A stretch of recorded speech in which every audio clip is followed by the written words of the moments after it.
वो है shape of fringe. ठीक है, क्या है? Shape of fringe. ये बहुत टेढ़ी चीज है, समझना इसको। सबसे पहले तो आपको यह समझना पड़ेगा फ्रिंज कहते किसको है। वैसे तो आप जानते हो फ्रिंज किसको कहते हैं, कि जब दो कोहेरेंट सोर्सेज हो, ठीक है, सामने एक स्क्रीन हो, एक पैटर्न आपको मिलता है, कहीं पर इंटेंसिटी 0 होती है, कहीं इंटेंसिटी 4i होती है। जहां इंटेंसिटी 4i होती है वहां पर ब्राइटनेस सबसे ज्यादा होती है, जहां पर इंटेंसिटी 0 है वहां डार्कनेस सबसे ज्यादा होती है, डार्क होता है, ब्लैक होता है बिल्कुल। और इंटेंसिटी अगर हम देखें तो 0 और 4i के बीच में भी वेरी करती है, तो कहीं बहुत ज्यादा ब्राइट है, कहीं बहुत कम है, कहीं बहुत ज्यादा डार्क है। तो एक जो पैटर्न मिल रहा है, यही पैटर्न क्या है? इंटरफेरेंस पैटर्न है। और इसमें जो तुम्हें अलग अलग स्ट्रिप्स दिखाई दे रही हैं, एक 4i की स्ट्रिप दिख रही है, एक 0 की स्ट्रिप दिख रही है, ये सब जो दिख रहा है ये क्या है? फ्रिंजेस है। डार्क फ्रिंज, ब्राइट फ्रिंज कहते हो ना इनको। लेकिन अब हमें फ्रिंज को थोड़ा सा ढंग से समझना पड़ेगा। ये और डिस्टर्ब कर रहा है, ठीक है। फ्रिंज को हमें थोड़ा ढंग से समझना पड़ेगा ताकि हम फ्रिंज को मैथमेटिकली पकड़ पाए कि ये क्या है। भैया तुम भी समझना, सही है। देखो आप मुझे बताओ, सबसे पहले फ्रिंज को थोड़ा समझने की कोशिश करते हैं। जैसे ये पूरा तुम्हें ब्लैक सा दिखाई दे रहा है, ठीक है, बोर्ड। मान लो मैंने यहां पर एक पॉइंट ड्रॉ किया, इसके साथ एक और पॉइंट ड्रॉ किया, फिर यहां ड्रॉ किया, यहां ड्रॉ किया, यहां ड्रॉ किया, यहां पर, ऐसे में ड्रॉ करता चला गया। अब आपको बताओ, क्या एक शेप अलग से दिखाई दे रहा है? अरे दिमाग लगाया करो यार, दिमाग भी नहीं लगाना है, आंखें देखनी है। मतलब ये दिख नहीं रहा तुम्हें अलग से शेप? ये शेप तुम अलग से आइडेंटिफाई क्यों कर पा रहे हो? क्योंकि ये जो पॉइंट्स हैं वो बाकी पॉइंट से अलग हैं।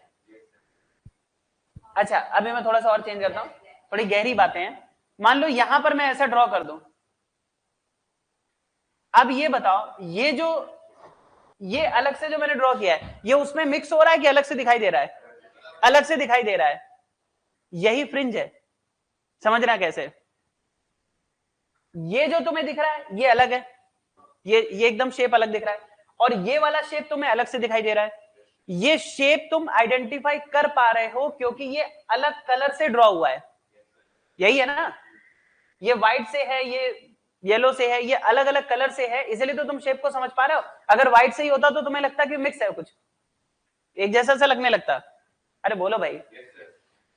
इसी तरीके से जरा लाइट के कॉन्सेप्ट में समझो जाके, कि कुछ पॉइंट से जहां पर इंटेंसिटी 0 है, समझना, तो यहां पर यहां पर यहां पर यहां पर यहां पर 0 इंटेंसिटी है, तो ये बिल्कुल ब्लैक होंगे, डार्क होंगे, बिल्कुल भी लाइट नहीं होगी, तो ये अलग से दिखाई देंगे। इसको तुमने बोल दिया डार्क फ्रिंज। फिर तुम्हें यहां पर दिखाई देगा सबसे ज्यादा इंटेंसिटी है, सबसे ज्यादा इंटेंसिटी है 4i 4i 4i 4i, तो ये 4i की पूरी स्ट्रिप है अलग से दिखाई देगी, तो इसको तुमने बोल दिया ब्राइट फ्रिंज। अरे बोला कि नहीं बोला? तो ये बताओ, एक फ्रिंज पर इंटेंसिटी सेम होती है कि नहीं होती है? तुम कह रहे हो ये ब्राइट फ्रिंज है, मतलब उस पर इंटेंसिटी सब जगह 4i है। तुम कह रहे हो ये डार्क फ्रिंज है, इस पे इंटेंसिटी सब जगह 0, तभी तो तुम पहचान पाते हो। जब सब जगह सेम होगा तो क्या ब्राइट और क्या डार्क सब एक ही हो गया। अरे बोलो भैया। तो मैं क्या बोल रहा हूं आपसे यहां पर, कि फ्रिंज का मतलब क्या है? फ्रिंज क्या है? Locus of same intensity. एक ऐसा शेप जिस पर इंटेंसिटी सब जगह सेम हो, उसी को तुमने फ्रिंज बोल दिया। अब जरा बताओ, इंटेंसिटी किस पर डिपेंड करती है? बताओ। रिजल्टेंट इंटेंसिटी होती है maximum intensity cos square phase difference bye 2। ठीक है, देखना कहां से रिलेट करके कहां पहुंचेंगे, और इस पे बहुत अच्छे अच्छे क्वेश्चन पूछे गए। बताओ रिजल्टेंट इंटेंसिटी क्या है? Max intensity cos square phase difference bye 2। अगर मैं आपसे कहता हूं कि एक फ्रिंज पर सब जगह इंटेंसिटी सेम है, तो अगर मैं यहां पर बात करूं फॉर अ गिवन फ्रिंज, आप क्या बोल सकते हो? रिजल्टेंट इंटेंसिटी सेम है सब जगह। बताओ रिजल्टेंट इंटेंसिटी सेम है, इसका मतलब क्या है? कि फेज डिफरेंस सेम है सब जगह। अगर उन सभी पॉइंट्स पर फेज डिफरेंस सेम हुआ होगा तभी तो इंटेंसिटी सेम हुई होगी। अरे भाई इंटेंसिटी फेज डिफरेंस पे डिपेंड कर रही है, तो अगर सभी पॉइंट्स पर फेज डिफरेंस सेम है तभी सभी पॉइंट्स पर क्या सेम है? इंटेंसिटी सेम है। और बताओ फेज डिफरेंस किस पे डिपेंड करता है? हम सब जानते हैं फेज डिफरेंस होता है 2 pi by lambda into path difference. अरे होता है कि नहीं होता है? तो अगर फेज डिफरेंस सेम है, इसका मतलब क्या है? पाथ डिफरेंस भी सेम है। और गहरी बात कि मतलब S1 से उस पॉइंट तक की डिस्टेंस और S2 से उस पॉइंट तक की डिस्टेंस का जो डिफरेंस है वो हर पॉइंट पर सेम है, पाथ डिफरेंस इज सेम। और बताओ जरा पाथ डिफरेंस को क्या लिख सकते हैं, S1p minus S2p is same. ये S1 S2 क्या है, S1 एक स्लिट हो गई, S2 दूसरी स्लिट हो गई, सामने यहां पर स्क्रीन हो गई। बोलो भैया, S1 से उस पॉइंट तक की डिस्टेंस, S2 से उस पॉइंट तक की डिस्टेंस, ये हो गया पॉइंट P। तो अगर मुझे किसी पॉइंट पर पाथ डिफरेंस निकालना है, जैसे मान लो कोई पॉइंट P है, मुझे पॉइंट P पर पाथ डिफरेंस चाहिए, तो S1 से P तक की डिस्टेंस, S2 से P तक की डिस्टेंस S2P, इसमें से इसको माइनस कर दो, पाथ डिफरेंस मिल गया। और जिन पॉइंट्स पर पाथ डिफरेंस सब जगह सेम होगा उसको हम क्या बोलेंगे कि path difference same, phase difference same, intensity same, मतलब fringe.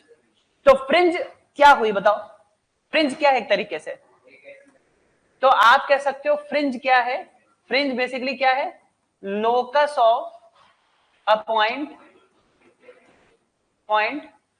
Of constant path difference. अरे है या नहीं है, constant path difference, same path difference के सभी पॉइंट्स को मिला दो, सभी सेम पाथ डिफरेंस के सभी पॉइंट्स को मिला दो, सेम इंटेंसिटी के सभी पॉइंट्स अपने आप मिल जाएंगे, फ्रिंज मिल जाएगी, उसी पैटर्न को तुम फ्रिंज बोलते हो। क्या यहां तक समझ आया? अब जो मैं बात बोलने वाला हूं वो थोड़ी सी उन्हीं लोग को समझ में आएगी जिनका थोड़ा सा मैथ्स वाला बेस है, ठीक है, तो मुझे बतानी पड़ेगी वो बात सभी को, ठीक है, क्योंकि बेस तो आपका अच्छा ही आप जानते हो। तो ये S1 है, ये S2 है। अच्छा मुझे एक बात बताओ, अगर मैं कोई भी पॉइंट ले लूं, S1 से P तक की डिस्टेंस और S2 से P तक की डिस्टेंस ले ली, फिर हम क्या चाहते हैं, S2P माइनस S1P जो है वो कांस्टेंट हो, हम यही तो चाहते हैं ना, बोलो बोलो, हम चाहते हैं S1 से P तक की डिस्टेंस और S2 से P तक की जो डिस्टेंस उनका डिफरेंस कांस्टेंट हो। मतलब P को ऐसे घुमाओ, P को पूरे 3D में P को ऐसे घुमाओ कि S1 से P की डिस्टेंस और S2 से P की डिस्टेंस का डिफरेंस सेम रहे। अरे कुछ समझ आ रहा है? P को वहां लेके जा सकते हो जिससे कि डिफरेंस चेंज ना हो।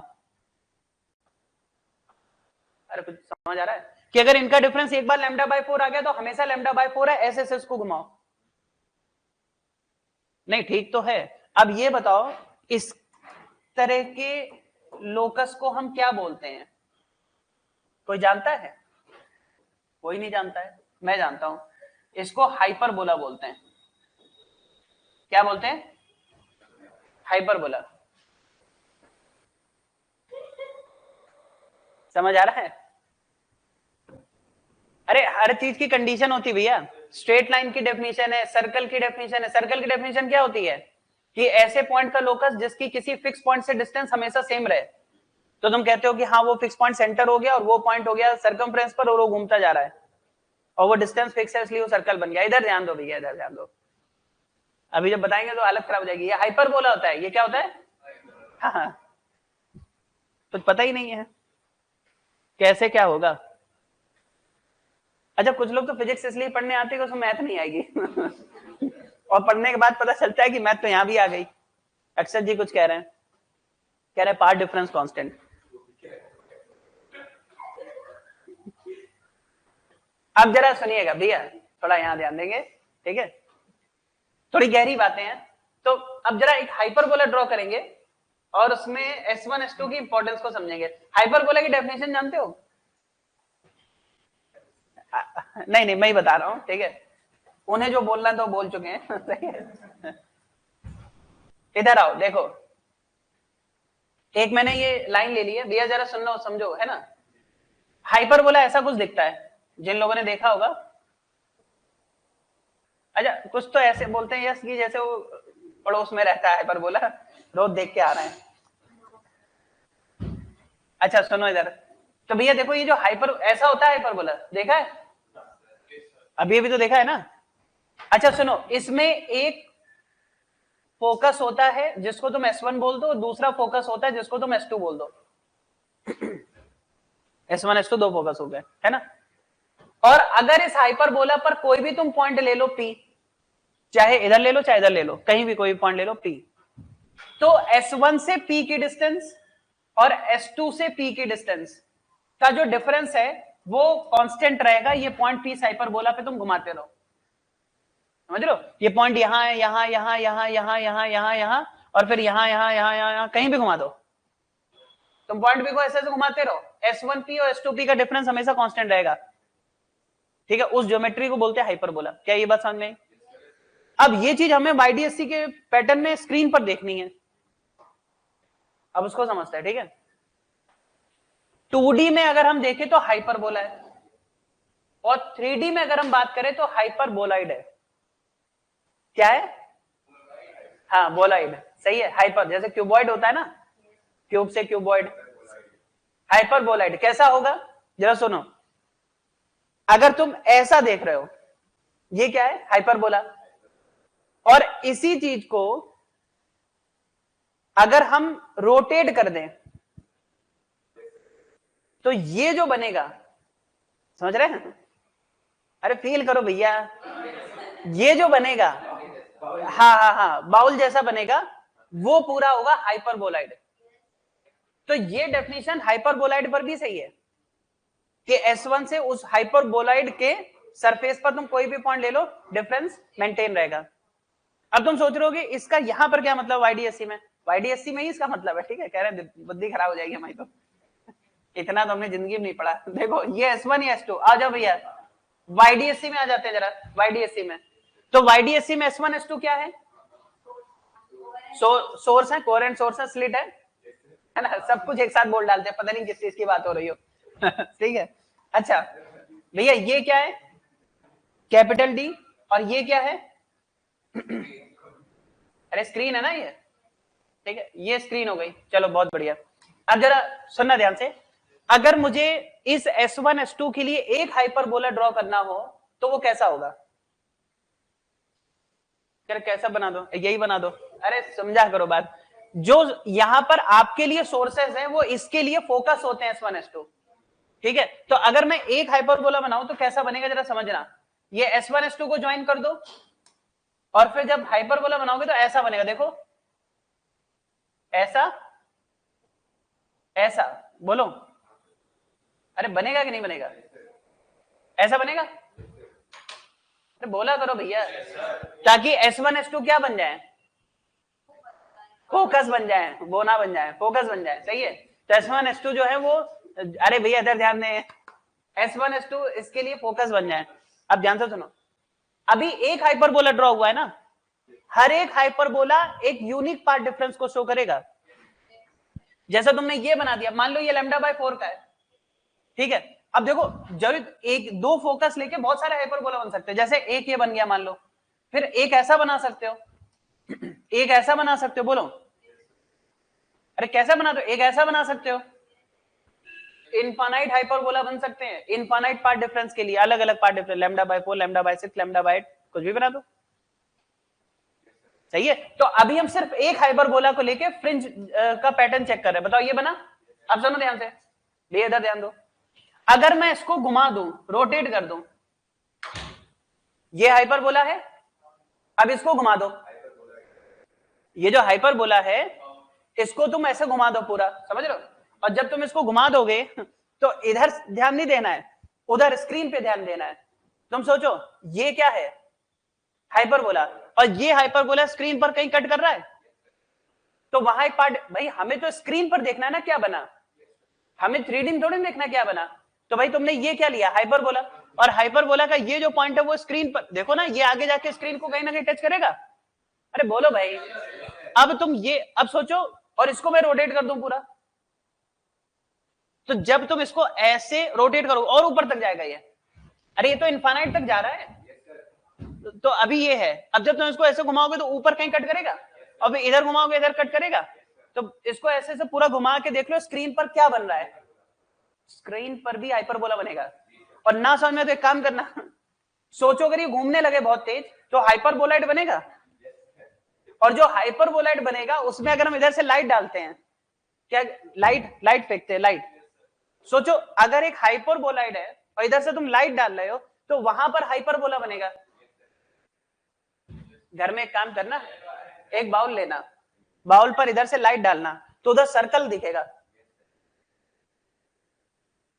कुछ तो ऐसे कुछ देखा ही नहीं ऐसे सही है, कुछ तो पता ही नहीं चलता क्या चल रहा है। सही है, तो सोचो इसको अगर हम घुमा दे तो स्क्रीन पर हमें क्या मिला बताओ, हाइपरबोला मिला कि नहीं मिला।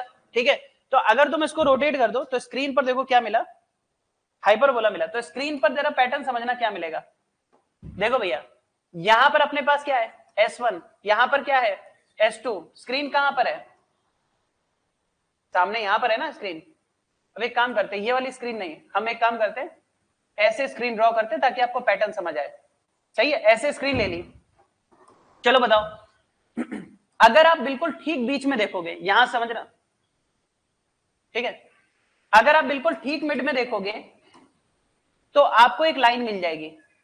क्या मिल जाएगी, हाँ लाइन मिल जाएगी। क्यों, क्योंकि S1 से यहां तक की डिस्टेंस और S2 से यहां तक की बिल्कुल मिड में अगर आप देखते हो ना, जैसे ये S1 हो गया S2 हो गया, और बिल्कुल बीच में तुम कोई पॉइंट ले लो तो S1 S2 से सेम डिस्टेंस, और इसी लाइन पर तुम कहीं भी ले लो S1 S2 से सेम डिस्टेंस, फिर यहां पर S1 S2 सेम डिस्टेंस, तो लाइन पर तुम्हें इंटेंसिटी सेम मिलेगी।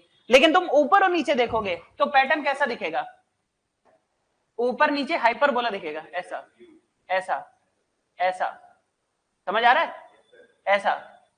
बताओ ये जो तुम्हें दिख रहा है ये क्या है, हाइपरबोला है। तो ये फ्रिंजेस कैसी हो गई, हाइपरबोलिक फ्रिंजेस हो गई। अरे बोलो भाई, ये फ्रिंजेस कैसी हैं, हाइपरबोलिक फ्रिंजेस है। सही है, हाइपरबोलिक फ्रिंजेस है। तो शेप कैसा है, हाइपरबोला। जो अगर ऐसा है तो हाइपरबोला है। अब एक चीज और समझो, अगर मान लो हम S1 S2 को ऐसे ना रख के ऐसे रख दे, मतलब सोर्सेस को कैसे रख दे, ऐसे रख दे, देखो ऐसे,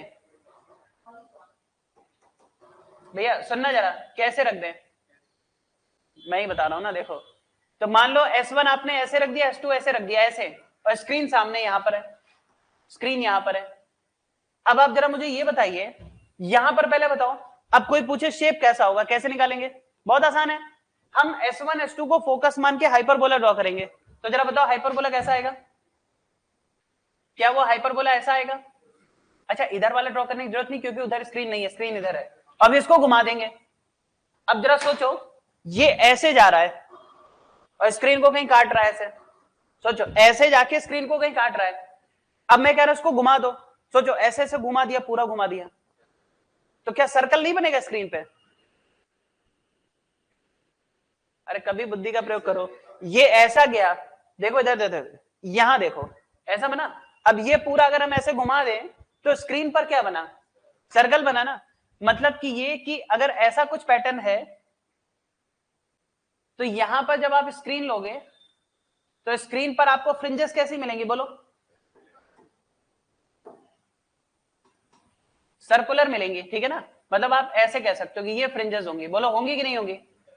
यहां पर कैसे फ्रिंजेस होंगी, सर्कुलर, सर्कुलर फ्रिंजेस।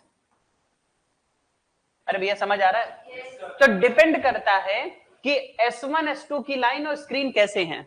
सुनो, तो मेरा पहला पॉइंट, अगर S1 S2 parallel to screen है, जरा इधर आओ, किस वाले में, इस वाले में, कि S1 S2 की जो लाइन थी और जो स्क्रीन थी एक दूसरे के पैरेलल थे।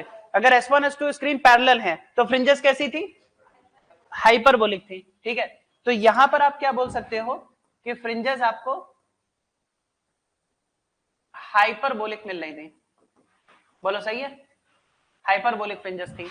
मेरा सेकंड पॉइंट है, अगर S1 S2 की लाइन परपेंडिकुलर हो जाए किसके, स्क्रीन के, तो फिर उस समय आपको फ्रिंजेस कैसी मिलेंगी, सर्कुलर फ्रिंजेस मिलेंगी, बोलो सही है, सर्कुलर फ्रिंजेस मिलेंगी, ये ध्यान रखना। और सुनो, कई बार क्या करते हैं ना कि S1 S2 तो रख देते हैं ऐसे, देखो मैं बता रहा हूं, कई बार ऐसा करते हैं कि उन्होंने एक सरफेस ले ली, ध्यान से सुनना, और इस सरफेस के ऊपर ऊपर स्क्रीन है, ये सरफेस है बेसिकली, क्या है ये, सरफेस, मतलब नीचे कुछ नहीं है, नीचे ग्राउंड है, मतलब ग्राउंड पे ही सोर्स रख दिए या टेबल पे सोर्स रख दिए, तो स्क्रीन तो टेबल के ऊपर होगी ना, टेबल के नीचे तो होगी नहीं। अरे बोलो भाई, या ग्राउंड पे ही तुमने दो सोर्स रख दिए ऐसे, यहां S1 रख दिया, यहां S2 रख दिया, तो भाई यहां पर फ्रिंजेस कैसी मिलेंगी बताओ, अरे सेमी सर्कुलर मिल जाएंगे। भाई यहां पर जो फ्रिंजेस मिलेंगी वो कैसी मिलेंगी, सेमी सर्कुलर मिल जाएंगे, बात समझ में आ रही। तो यहां पर जो फ्रिंजेस होंगी वो सेमी सर्कुलर फ्रिंजेस होंगी। अब कुछ काम कर रहा है दिमाग। तो ये वो तरीका है जिससे आप फ्रिंज के शेप को पता कर सकते हो। आप क्या पता कर सकते हो, अब तो मैंने बता ही दिया, सही है ना। तो अगर S1 S2 की लाइन स्क्रीन के पैरेलल हो तो हाइपरबोलिक है, अगर S1 S2 की लाइन स्क्रीन के परपेंडिकुलर हो तो सर्कुलर है, और अगर नीचे कुछ ना हो ऊपर ही ऊपर हो तो सेमी सर्कुलर फ्रिंजेस आपको मिलेंगी। अरे भैया सही है। तो आपको फ्रिंज, मुझे लगता है फ्रिंज वाला क्वेश्चन आता है तो आप कर पाओगे।